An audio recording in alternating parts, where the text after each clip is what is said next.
վրան գրում են, որ որտեղից հանել են, այնտեղ էլ դնեն։ Սա մի հսկայածավալ աշխատանք է, պատկերացրեք, որ ես որ վերջին անգամ այստեղ էի, եկեղեցուց մինչև այստեղ պատ կար, կիսավեր, այդ պատը ես ոնց հասկանում եմ քանդել են հիմա ու դասավորել այստեղ։ Այս աշխատանքը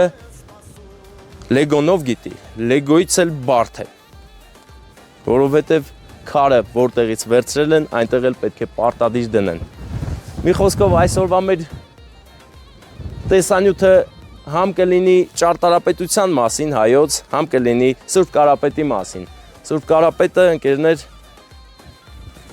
հրաշք մեծ եկեղեցի է, իր ժամանակների համեմատ մեծերից է համարվել եւ մեծագույն գլուխգործոց։ Նման կառույց 11-րդ դարում ստանալը շատ լուրջ